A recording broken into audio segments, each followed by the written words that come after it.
ഈശോയിൽ സ്നേഹം നിറഞ്ഞ ലൂമിനസ് റേഡിയോയുടെ പ്രിയ ശ്രോതാക്കളെ, ഈശോ മിശിഹായ്ക്ക് സ്തുതിയായിരിക്കട്ടെ. നോമ്പുകാല ചിന്തയിലേക്ക് ഏവർക്കും സ്വാഗതം.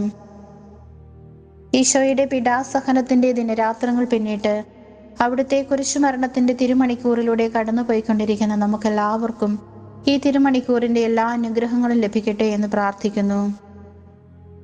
പ്രിയപ്പെട്ടവരെ, നമ്മുടെ ഹൃദയവും മനസ്സും നമുക്കൊന്ന് ഗാഗുൽത്തായിലേക്ക് ഉയർത്താം. 2 കള്ളന്മാരുടെ നടുവിൽ ക്രൂശിൽ തറയ്ക്കപ്പെട്ട നമ്മുടെ ഈശോയെ കുരിശിൽ തറച്ചപ്പോൾ ഇരുവശങ്ങളിലുമായി 2 കള്ളന്മാരെ കൂടി കുരിശിൽ തറച്ചിരുന്നു എന്ന് സുവിശേഷത്തിൽ നാം വായിക്കുന്നുണ്ട്. ഗാഗുൽത്തായിൽ ഉയർന്നു നിൽക്കുന്ന ഈ കുരിശുകൾ മാനവകുലത്തെയാണ് പ്രതിനിധാനം ചെയ്യുന്നത്. സ്നേഹമുള്ളവരെ, നല്ല കള്ളനെ കുറിച്ച് നമുക്കൊന്ന് ചിന്തിക്കാം. ഗാഗുൽത്തായിൽ ഉയർന്നു നിൽക്കുന്ന ഈ കുരിശുകൾ ലോകത്തെയാണ് നമ്മുടെ മുൻപിൽ തുറന്നു വച്ചിരിക്കുന്നത്. 2 കള്ളന്മാർ ഈ ലോകത്തെ സകല മനുഷ്യരെയും പ്രതിനിധാനം ചെയ്യുന്നു. ഈശോയെ ദുഷിച്ചു പറയുന്ന കള്ളൻ, ഈശോയെ ഇനിയും അറിഞ്ഞിട്ടില്ലാത്ത, തൻ്റെ വീഴ്ചകൾ സ്വയം അംഗീകരിക്കാതെ ദൈവത്തെയും മറ്റുള്ളവരെയും കുറ്റപ്പെടുത്തുന്ന പാപികളായ മനുഷ്യരുടെ പ്രതീകമാണ്. നല്ല കള്ളൻ പാപിയാണെങ്കിലും സ്വന്തം തെറ്റുകൾ തിരിച്ചറിഞ്ഞ് പശ്ചാത്താപത്തോടെ സത്യദൈവമായ ഈശോയെ തിരിച്ചറിഞ്ഞ മനുഷ്യരുടെ പ്രതീകമാണ്. ഇവരുടെ ഇടയിൽ ഈശോയെ ഉയർത്തി പിതാവായ ദൈവം നമ്മോട് പറയുന്നു, ആകാശത്തിന് കീഴെ മനുഷ്യരുടെ ഇടയിൽ നമ്മുടെ രക്ഷയ്ക്ക് വേണ്ടി യേശു നാമമല്ലാതെ മറ്റൊരു നാമവും നൽകപ്പെട്ടിട്ടില്ല. യേശുവിനെ ദുഷിച്ചു പറയുന്ന കള്ളനെ നോക്കി നല്ല കള്ളൻ പറയുന്ന വാക്കുകൾ വിശുദ്ധ ലൂക്കായുടെ സുവിശേഷം 23-ാം അധ്യായം 40 മുതൽ 42 വരെയുള്ള തിരുവചനങ്ങൾ. നീ ദൈവത്തെ ഭയപ്പെടുന്നില്ലേ? നീയും അതേ ശിക്ഷാവിധിയിൽ തന്നെയാണല്ലോ. നമ്മുടെ ശിക്ഷാവിധി ന്യായമാണ്. നമ്മുടെ പ്രവൃത്തികൾക്ക് തക്ക പ്രതിഫലം നമുക്ക് ലഭിച്ചിരിക്കുന്നു. ഇവൻ ഒരു തെറ്റും ചെയ്തിട്ടില്ല. അവൻ തുടർന്നു, യേശുവേ, നീ നിന്റെ രാജ്യത്ത് പ്രവേശിക്കുമ്പോൾ എന്നെയും ഓർക്കണമേ. അപ്പോൾ ഈശോ അവനോട് പറഞ്ഞു, സത്യമായി നീ ഇന്ന് എന്നോടുകൂടെ പരദീസയിലായിരിക്കും. ഇവിടെ നല്ല കള്ളൻ 3 കാര്യങ്ങൾ ചെയ്യുന്നതായി നാം കാണുന്നു. ഈശോയുടെ ശരീരത്തിലെ മുറിവുകൾ തൻ്റെ പാപം മൂലം ഉണ്ടായതാണെന്ന് തിരിച്ചറിഞ്ഞ് പശ്ചാത്തപിച്ച് ഈശോയോട് മാപ്പ് ചോദിക്കുന്നു. സ്വർഗത്തിൻ്റെയും ഭൂമിയുടെയും അധികാരിയായ യേശുവിനെ അവൻ സത്യദൈവമായി അംഗീകരിക്കുന്നു. മറ്റേ കള്ളനോട് ഈശോയുടെ സുവിശേഷം പ്രസംഗിക്കുന്നു. ഒരു വ്യക്തിയുടെ സ്വർഗരാജ്യ പ്രവേശനത്തിന് ഈ 3 കാര്യങ്ങളും ആവശ്യമാണെന്ന് ബൈബിൾ നമ്മെ പഠിപ്പിക്കുന്നു. നല്ല കള്ളന്റെ സുവിശേഷ പ്രഘോഷണത്തിലൂടെ മറ്റേ കള്ളൻ മാനസാന്തരപ്പെടുന്നതായി നാം വായിക്കുന്നില്ല. പക്ഷേ നല്ല കള്ളന് ഈശോ സ്വർഗം വാഗ്ദാനം ചെയ്തു. അതിനർത്ഥം നമ്മൾ മറ്റുള്ളവർക്ക് നന്മ ചെയ്യുമ്പോഴോ സുവിശേഷം പ്രസംഗിക്കുമ്പോഴോ അവർ അത് എങ്ങനെ സ്വീകരിക്കുന്നു എന്നതിലുപരി നാം എത്രത്തോളം തീഷ്ണതയോടും ആഗ്രഹത്തോടും സ്നേഹത്തോടെയുമാണ് ഈശോയെ പകർന്നു കൊടുക്കുന്നു എന്നതിലാണ് നമ്മുടെ പ്രതിഫലം. വിശുദ്ധ പൗലോസ് ശ്ലീഹ റോമാക്കാർക്ക് എഴുതിയ ലേഖനത്തിൽ പറയുന്നു, നീതിമാനായ ആരുമില്ല, ഒരുവൻ പോലുമില്ല. പ്രിയ സഹോദരങ്ങളെ, നോമ്പിന്റെ ഏറ്റവും അനുഗ്രഹിക്കപ്പെട്ട മണിക്കൂറുകളിലൂടെ നാം കടന്നു പോകുമ്പോൾ പാപികളായി നമുക്ക് നല്ല കള്ളനെ പോലെ ആകാം. ശരിയായ അനുതാപത്തോടെ പാപങ്ങൾ ഏറ്റുപറഞ്ഞും നമ്മെ വേദനിപ്പിച്ചവരോട് മുറിപ്പെടുത്തിയവരോട് ക്ഷമിച്ചും അവന്റെ രാജ്യത്വവും ദൈവത്വവും ആഴത്തിൽ ധ്യാനിച്ചും ഏറ്റുപറഞ്ഞും ഈശോയെ അറിഞ്ഞിട്ടില്ലാത്തവരിലേക്ക് അവിടുത്തെ സ്നേഹവും സുവിശേഷവും പകർന്നു കൊടുക്കാം. അപ്പോൾ ഈശോ നമ്മളെയും നോക്കി പറയും, നീ ഇന്ന് എന്നോടുകൂടി പരദീസയിലായിരിക്കും. 15 മണിക്കൂറോളമുള്ള അതിക്രൂരമായ പീഡനങ്ങൾ. ഈശോയുടെ ശരീരത്തു നിന്നും വളരെയധികം രക്തവും ജലവും നഷ്ടപ്പെട്ടു കഴിഞ്ഞു. ഒരിറ്റു ദാഹജലത്തിനായി കരഞ്ഞുകൊണ്ട് അവിടുന്ന് പറഞ്ഞു, എനിക്ക് ദാഹിക്കുന്നു. വിശുദ്ധ യോഹന്നാന്റെ സുവിശേഷം 19-ാം അധ്യായം 28-ാം തിരുവചനം.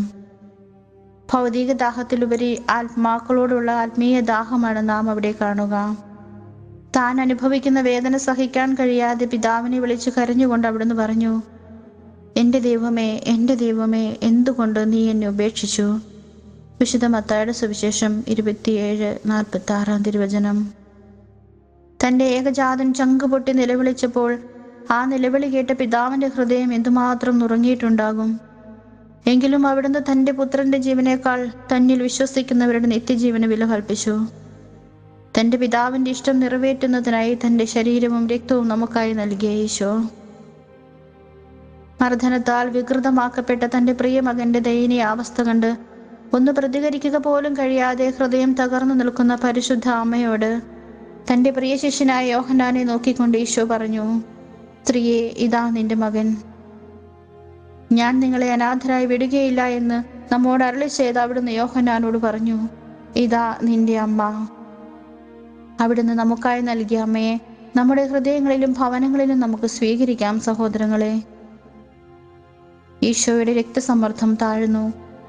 തളർന്ന അവശരായ ഈശോയ്ക്ക് ശ്വസിക്കാൻ കഴിയാതെയായി.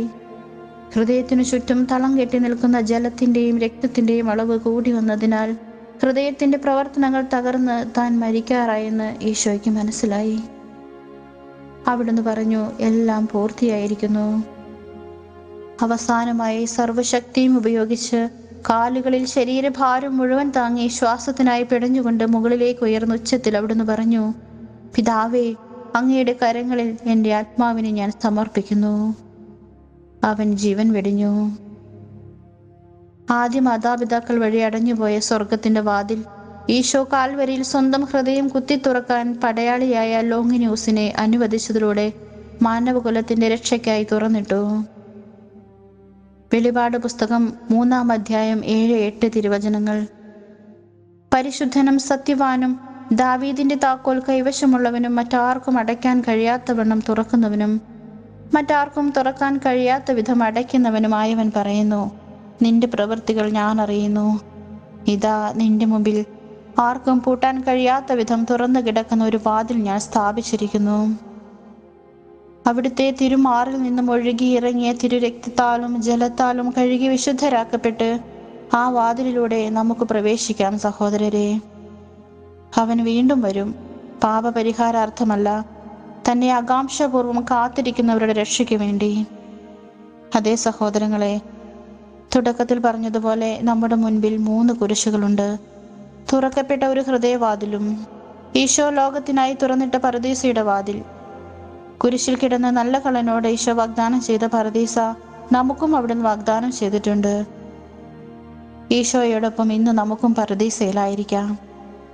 എല്ലാവർക്കും ഈശോയുടെ വലിയ ആഴ്ചയുടെ അനുഗ്രഹങ്ങളും സ്നേഹത്തിൻ്റെ, സമാധാനത്തിൻ്റെ, നന്മയുടെ, പ്രത്യാശയുടെ, ഉയർപ്പിൻ്റെ ആശംസകളും നേരുന്നു. ഈശോ എല്ലാവരെയും സമൃദ്ധമായി അനുഗ്രഹിക്കട്ടെ. ആമേൻ.